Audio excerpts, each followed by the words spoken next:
सबको नौकरी मिलेगी, सबको 10 किलो फ्री राशन मिलेगा, सबको बिजली पानी मुफ्त मिलेगी, खाद डीजल पेट्रोल सब फ्री मिलेगा, घर घर पेट्रोल पंप खुल जाएगा।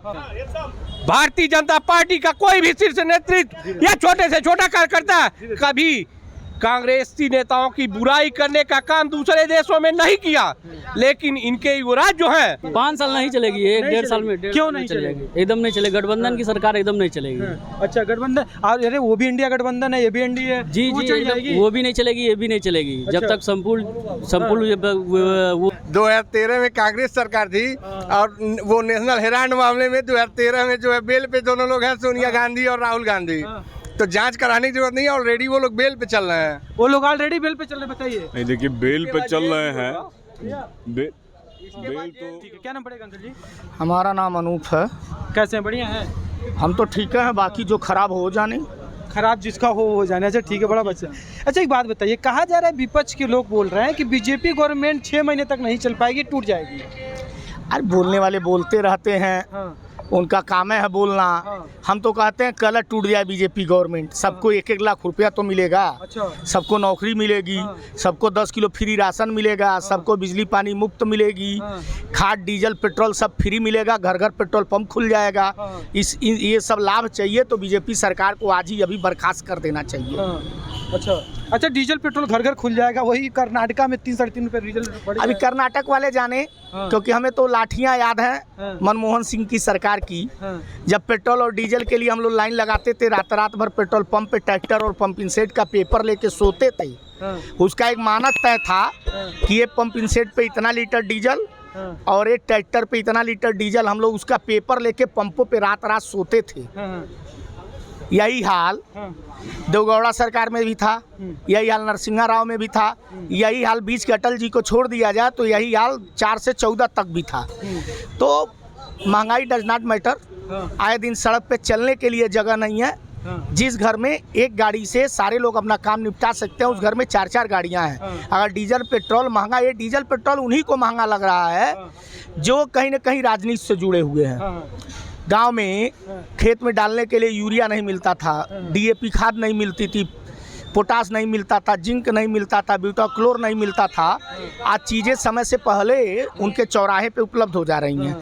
सरकार होती है, सरकार का ये सिस्टम होता है, सिस्टम में हमारे आप जैसे हजारों लोग काम करते हैं। बात बताइए, आप कह रहे कल ही टूट जाए और एक तरफ बीजेपी गवर्नमेंट की सारी बातें बता रहे हैं, महंगाई बेरोजगार। अरे भाई समझ में नहीं, आप ये बताइए, जिनको लगता है टूट जाए उनको भी तो खुश रखना है, जिनको लगता है टूट जाए उन्हें भी तो खुश रखना है। मान लीजिए उनकी दुकान टूटने पे ही चलती है।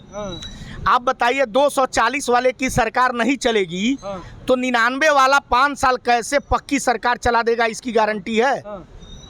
और एक चुनाव कराने में नहीं चला देंगे। अखिलेश भैया यहाँ से इस्तीफा देकर दिल्ली में जा रहे हैं। ये देखिए, वो उनका अपना मैटर है, क्योंकि वो एक पार्टी के बड़े नेता हैं और अच्छे और कुशल नेता हैं। उनको लगता है कि दिल्ली के सदन में बैठ के हम अपनी बात, अपनी पार्टी की बात, अपनी बिरादरी की बात, अपनी क्षेत्र की बात हम ज़्यादा अच्छे से कर सकते हैं, तो वो जा रहे हैं वहाँ।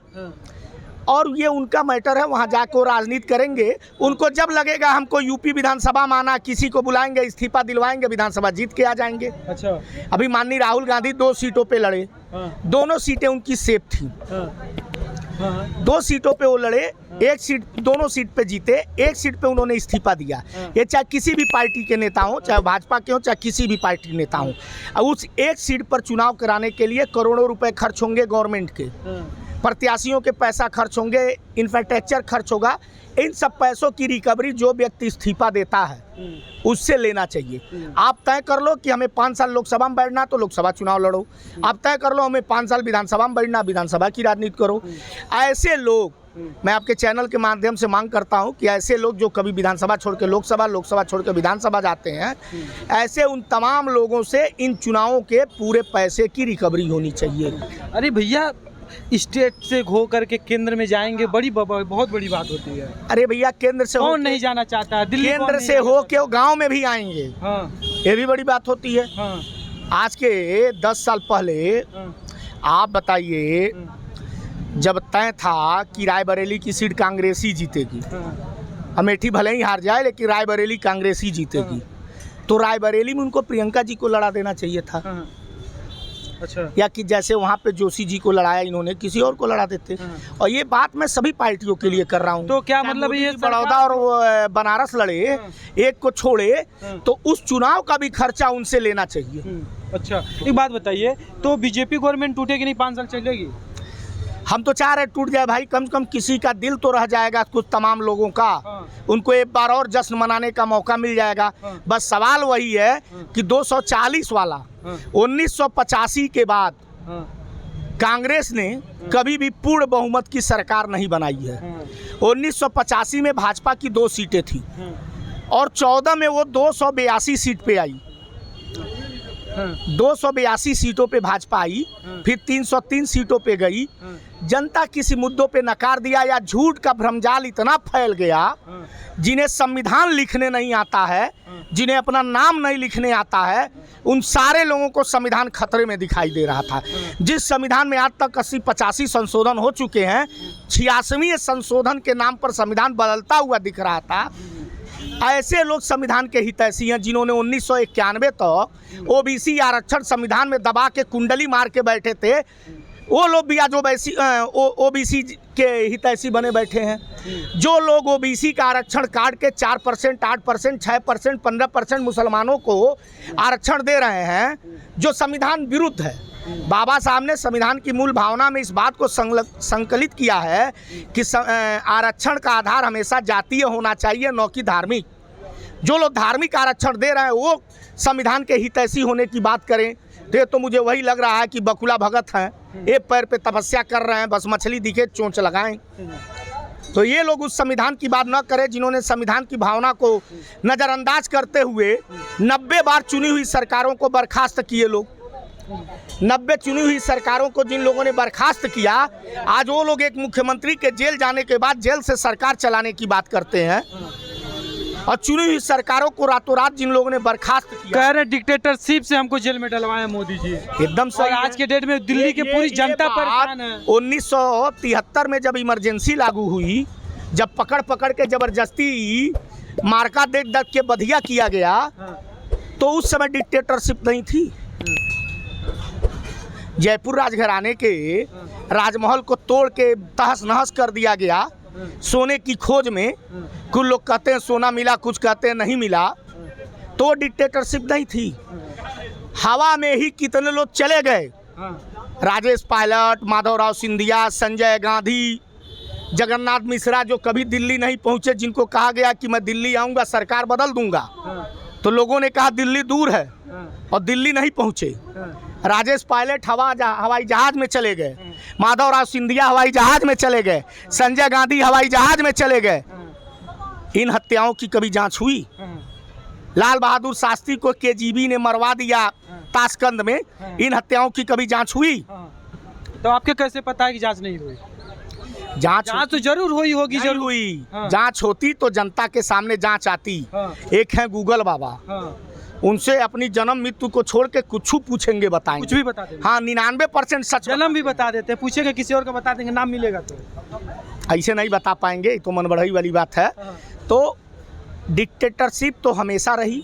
ये वही बीजेपी सरकार है जिसके नेता ने सदन में नेता सदन को दुर्गा और चंडी कह के संबोधित किया, और जब उन्हें भेजा गया यूएन में तो उनके सम्मान में कसीदे पढ़े उन लोगों ने। लेकिन आज वही सरकार है, उसके खिलाफ उसी पार्टी के जिसकी कभी तारीफें हुई, आज विदेशों में जाते हैं तो सरकार और देश के बारे में रोते हैं। कौन एलन मस्क को रोया गया भारत के बारे में? एलन मस्क आके भारतीय परंपरा को, भारतीय संस्कृति को बचाएंगे? जिन एलन मस्क ने चाइना में टेस्ला कंपनी, कार की कंपनी लगाई और भारत में छूट पे कार बेचना चाहते थे, भारत सरकार ने कहा कि हम आपसे 100% इंपोर्ट टैक्स लेंगे, आपको टैक्स से बचना तो हमारे देश में फैक्ट्री लगाइए। ठीक है भैया, चाचा ठीक है, भैया से हम बात करेंगे। भैया आपका जवाब दीजिए। भैया अभी आपने बात सुना है भैया का, कैसे उनकी बातों से कितने सहमत है? बोल रहे हैं जो डिक्टेटरशिप जो बताया जा रहा है कि सिटिंग सीएम रहते हुए अरविंद केजरीवाल चले गए हैं जेल में। कह रहे हैं कि 1973 में जब इमरजेंसी लागू हुई थी तब डिक्टेटरशिप नहीं था, अब डिक्टेटरशिप आ गई है। अभी आप देख रहे हैं ना, इनकी सरकार है, क्या डिक्टेटरशिप चल रही है। आपको दिख रहा है कि नहीं दिख रहा है? मुझे नहीं दिख रहा, आपको आप मतलब आप किस नज़र से देखते हैं ये बताइए। अभी 1973 का उन्होंने जिक्र किया अभी है। ने इन्होंने आरोप लगाया कि फला नेता फला चले गए, हाँ। तो 10 साल से आपकी सरकार थी, आपने क्यों नहीं जांच कराया? हाँ। अभी तक हमारे सारे नेताओं के पीछे ईडी सीबीआई लगाए थे, क्यों नहीं किसी को जेल में डाल दिए? अगर आपकी हैसियत है तो किसी को जेल में डाल के दिखाइए। अगर हमारे नेता सारे भ्रष्ट हैं तो आप उनको जेल में डालिए। नेता भ्रष्ट नहीं बोले, वो डिक्टेटरशिप की बात नहीं, है। डिक्टेटरशिप क्या, मनमोहन सिंह सरकार में जितना ग्रोथ हुआ भारत का, कोई सरकार करके दिखाई है इनकी? उनके मनमोहन सिंह के राज्य में 10वें नंबर पे जीडीपी में, अभी 5वें नंबर पे आ गई है। विकास इसे नहीं कहते हैं। विकास नहीं है ये। आप बताइए, मनमोहन सिंह की सरकार में जो विकास हुआ, मनमोहन सिंह भाषण नहीं देते थे लच्छेदार, मनमोहन सिंह काम करने पे विश्वास रखते थे। आज मनमोहन सिंह की देन है कि आज जो है भारत इतना विकास हुआ है। अच्छा, ठीक है भैया, बात करेंगे। दीपक भैया हैं, ये बड़े ही मशहूर आदमी हैं, ये वायरल भी चल रहे हैं इस समय। भैया कह रहे हैं कि जो डिक्टेटरशिप है वो बीजेपी गवर्नमेंट में है, हमारे सरकार में नहीं थी। 10 साल इन्होंने क्या किया जो छानबीन नहीं करवा पाए? पहले तो मैं आपको हार्दिक बधाई देता हूँ, आपके चैनल को बधाई देता हूँ। मुझे शर्म आती है ऐसे कांग्रेसियों पे जो जाके हिंदुस्तान के प्रगत उन्नत को विदेशों में जाके रोने का काम करते हैं। ऐसे नेताओं पे मुझे शर्म आती है। पहली बात तो ये जान लीजिए। अरे आप हिंदुस्तान की बड़ाई नहीं कर सकते हैं तो बुराई भी करने के हकदार नहीं है। भारतीय जनता पार्टी का कोई भी शीर्ष नेतृत्व या छोटे से छोटा कार्यकर्ता कभी कांग्रेसी नेताओं की बुराई करने का काम दूसरे देशों में नहीं किया, लेकिन इनके युवराज जो हैं, इनके पार्टी के युवराज ये बोल रहे हैं कि 10 सालों में आपकी सरकार चल रही थी, आपने जितने हमारे पक्ष के जितने भी नेता लोग थे, आपने उन्हीं के ऊपर सीडीबीआई भेजा है, ईडी सीबीआई भेजा है। आप बताइए ना, इसके पहले कांग्रेस की सरकार थी, लालू राबड़ी, ये लोग किसके शासन में जेल गए थे? भारतीय जनता पार्टी के शासन में गए थे। जीतने बताइए भैया, कह रहे हैं कि हमारे जितने भी लोग हैं, रॉबर्ट वाड्रा जीजा जी लगते हैं, उनकी घोटालों की जननी कौन रही?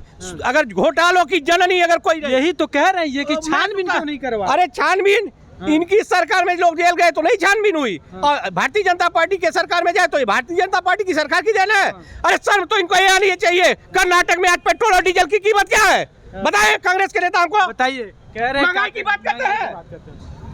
पूरे देश में महंगाई नहीं दिख रही है, कर्नाटक दिख रहा है। बता दीजिए ना। अभी मणिपुर जल रहा है, मणिपुर नहीं दिख रहा है, मणिपुर नहीं दिख रहा है इनको, कर्नाटक दिखेगा। हाँ बताइए, कर्नाटक की बात मणिपुर जल रहा है आज 2 साल से। राष्ट्रीय स्वयंसेवक मोहन भागवत ने कहा कि मणिपुर पर ध्यान देने की जरूरत है, मतलब मणिपुर नहीं दिखेगा, कर्नाटक दिखेगा। देश में जो विकास हो रहा है, नेता नहीं ध्यान देते हैं क्या? भारतीय जनता पार्टी के नेताओं की बात को आप जानते हैं? आपके नेता क्या कर रहे हैं? कोरोना जैसी भयावह बीमारी में आप लोग इतनी। एक मिनट भैया से हम बात करें, क्या नाम पड़ेगा भैया? आदित्य पासवान है कैसे हैं? बढ़िया हैं जी। पासवान जी, कैसे देखते हैं? कहा जा रहा है कि बीजेपी गवर्नमेंट 10 सालों तक 5 सालों तक नहीं चल पाएगी, टूट जाएगी और टुकड़ों टुकड़ों बिखर जाएगी। सब कुछ अच्छा है सर। मैं एक बात कहना चाहूँगा भारतीय जनता पार्टी को कि जिस तरह से अतीक अहमद पर जितनी जल्दी कार्रवाई की गई और केजरीवाल पर जितनी जल्दी कार्रवाई की गई, जनता के पैसे गुलाने के लिए उतनी जल्दी कार्रवाई क्यों नहीं की जा रही है? राष्ट्र सहारा से जनता इतनी त्रस्त अपने ही पैसे गुलाने के लिए कोई उस पर वो नहीं कर रही है। उतनी तेजी क्यों नहीं ला रहे? बाकी ये तेल का दाम बढ़ा रहे हैं, ये गैस, आप वो छोड़ दीजिए, पहले होते 5 साल चलेगी कि नहीं चलेगी? 5 साल नहीं चलेगी, 1-1.5 साल में क्यों नहीं चलेगी? एकदम नहीं चलेगी। गठबंधन की सरकार एकदम नहीं चलेगी। अच्छा, गठबंधन, अरे वो भी इंडिया गठबंधन है, ये भी एनडीए है। जी जी, वो भी नहीं चलेगी, ये भी नहीं चलेगी। जब तक संपूर्ण वो नहीं मिलता, मत नहीं मिलता, तब तक नहीं चलेगी। अच्छा ठीक है भैया। ऐसा जिस तरह से सीडीबीआई के माध्यम से बीजेपी गवर्नमेंट ने अरविंद केजरीवाल को, हेमंत सोरेन को जेल में डलवा दिया, ये सहारा का पैसा काहे नहीं लेकर के आ पाए? हमको मेरे प्यारे भाई बताने का कष्ट करें, ये सहारा किसके समय में भगी थी? कभी इनके सुब्रत राय जी स्टार प्रचारक होते थे समाजवादी के, अमर सिंह जी होते थे, तब सहारा का पैसा नहीं सम्मानित जनता का दिखाई देता था, तब मौज मस्ती का पैसा दिखाई देता था। आज सहारा ढूंढने पे, अरे सहारा का जो जनक था वो तो खुद हम नहीं है, ये सहारा का पैसा कहाँ से दिलवाएंगे? हमको बताइए ना अरे आप बताइए ना, कांग्रेस के सरकार में यही सम्मानित हिंदुस्तान की जनता डीजल और पेट्रोल के लिए कभी बस्ती से लेके गोरखपुर डीजल के लिए दौड़ती थी, और डीजल पता चलता था गोरखपुर आते आते पता चलता था डिब्बा हाथ में, डीजल खत्म, पेट्रोल खत्म। अब ये लोग भैया का जवाब आप दीजिए, बताइए भैया का जवाब दीजिए। भैया कह रहे थे कि जो हमारे जो नेता हैं, जो कांग्रेस के नेता हैं, जो सपा के हैं, बसपा के हैं, इन लोगों के ऊपर ही क्यों ईडी सीबीआई भेजी गई है, इनके ऊपर क्यों नहीं भेजी गई है? आज जो मुद्दे बचे हुए थे इनके सरकार में, जब ये सरकार नहीं थे, तो उन मुद्दों को इन्होंने उखाड़ा क्यों? मैं तो इन्हीं की बात को तो बता रहा हूँ, सम्मानित भाई की ही बात को बता रहा हूँ। आप बताइए ना, अगर हिंदुस्तान में कोई महिला मिलेगी आपको सम्मानित घोटालों की जननी, तो वो सोनिया गांधी जी का ही नाम आएगा सबसे पहले। ये भी जानने का आप कष्ट करें। बहुत बड़ी बात। हाँ, ये बहुत बड़ी बात कह रहे हैं। हमारे पूर्व राष्ट्रीय अध्यक्ष माननीय सोनिया जी के खिलाफ ये कह रहे हैं। अगर इनकी हिम्मत है, अगर इनकी हिम्मत है तो जांच कराएं, और जांच करा के उनको जेल में डाल के दिखाएं। अगर वो घोटाला की है तो दिखा के दिखाएं। भैया जांच कराने की बात नहीं है। 2013 में कांग्रेस सरकार थी, और वो नेशनल हेराल्ड मामले में 2013 में जो है बेल पे दोनों लोग हैं, सोनिया गांधी और राहुल गांधी। तो जांच कराने की जरूरत नहीं है, ऑलरेडी वो लोग बेल पे चल रहे हैं। वो लोग ऑलरेडी बेल पे चल रहे, बताइए। नहीं देखिए, बेल पे चल रहे हैं।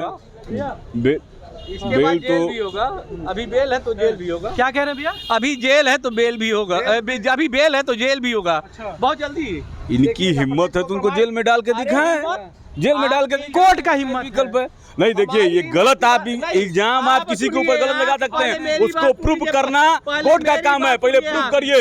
हाथ नहीं। भैया बताइए, कैसे बताइए? भैया बोल रहे हैं, कह रहे हैं कि अगर उनके ऊपर अगर बेल पे चल रहा है तो उन्हें साबित करिए तब जेल में डालिए। साबित भी हो जाएगा। ये है कि ये इनके पास सोर्सेज हैं। ये हमारे प्रिय भाई को यह पता नहीं है कि जब आरोप लगता है तो सीधे पहले जो है प्रशासन आपको बैठा लेगी, हिरासत में ले लेगी। ठीक है, बेल मिलना जो है कोई गलत नहीं होता जब तक आपकी जांच नहीं होगी। एक मिनट भाई, एक आदमी का बारी ऐसे डिबेट होता है।